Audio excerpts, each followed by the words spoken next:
biggest thing was just mixing it up, in and out, and up and down. Trying to keep them off balance the best we could. So I mean, every pitch, felt pretty good tonight. It felt a lot better than it has been, the last few games. And all the way in the back left. Madison, you obviously want to get off to a good start given the way the last two went. How big, you get 2 strikeouts in the first inning, but how big was the play at the plate, keeping the game scoreless, keeping you into things? Yeah, that was huge. I think that might have been a momentum shifter for me, because I had some trouble, in the second, third, fourth innings of the last couple starts.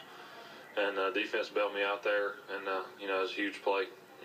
Got me excited, and happy we were able to get out of it unscathed. And again in the back left. Hunter, can you talk a little bit about that last at bat? You seem pretty determined out there, recognizing the value of that second run.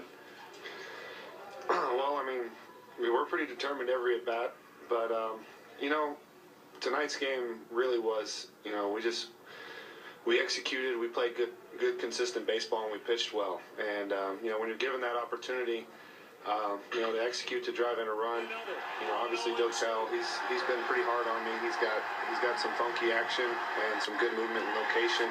He's had success for a reason. He threw two good pitches, and I just got on the plate and tried to battle as hard as I could, and fortunately was able to get out there.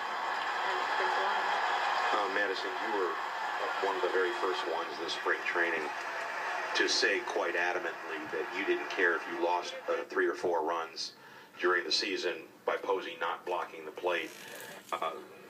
Was there ever a time during the season where there might have been one of those runs, and maybe he blocks it, or maybe he's a little bit further back, then maybe we get that guy? I don't know. I didn't really try to focus on any of that stuff, but I still believe the same thing. We got to keep our guy in there, and you see how good we are with him in the lineup. So. Another question for either gentleman, right here. All right, welcome back. Hunter Pence was on the left, but the Hunter looked like the guy on the right, Madison Bumgarner, with Hunter's cap on there. FP, we were talking earlier about this game of inches, and that Gregor Blanco bunt that set up the Giants' first run in this game, and basically what decided it. Just an incredible bunt. I mean, you're a guy who's laid down a few in your life, and it just snuck inside the foul line. It was amazing. Well, what's tough about it? It's a 3-1 count. If you don't get that bunt down right there, rolls foul, now you're 3-2, you're swinging away. So he did a great job only having really one pitch to bunt right there. Kept it fair, and that was the key to that inning. You had a feeling that this was a type of game that whoever scored first was going to win. It had that feel from the get-go, and it happened late, and the Giants scored first. So Hunter Pence started that with a single, and then a walk to Brandon Belt on a 3-2 pitch. You wondered if the Giants would bunt, and sure enough, you're seeing it. Incredible bunt, loaded bases, nobody out. It usually rolls foul. Look at this, roll right back to the grass. It stays fair, it rolls the other way. Unbelievable. That's when you know you got it going on. Brandon Crawford did hit into a routine double play, and that fetched the first run for the Giants and a 1-0 lead in a scoreless game. Amazing right there. Now, tell me, were you surprised at all that the Tigers did not play the infield in, and they did go with the double play position on the infield? I've been talking to a lot of people about that after the game. Not at all. Jim Leyland played that perfect. You bring the infield in right there, you open a bunch of holes, you leave yourself susceptible to the huge inning, and I think if you'd have told Jim Leyland, bases loaded, nobody out, they give up 1 run, he would have taken it, and he made the right play, got the double play.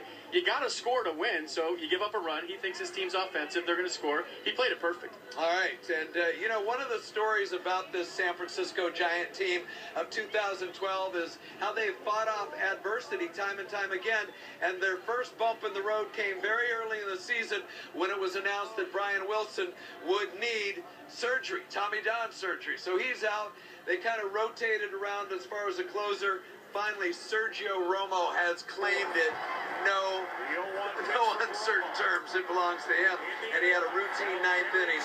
Talk a little bit about what you see from Sergio Romo as he retires the Tigers 1-2-3 in the 9th. Well, first of all, it's weird to see a World Series where both teams don't really have an established closer, but for Sergio Romo to come in and get the job done, he's been doing it all season long. He seems to relish the situation. The bigger the situation, the bigger he becomes.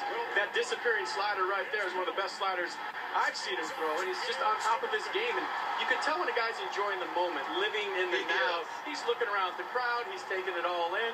The big celebration after Game 7 the other night. This is a guy getting the job done. All right, absolutely, and a very non-nerve shattering save for Romo. Giants win the ball game 2-0. We go back to Frank and Julie for now. That sounds so good. Giants win 2-0. Let's keep it going. Thank you. Tomorrow.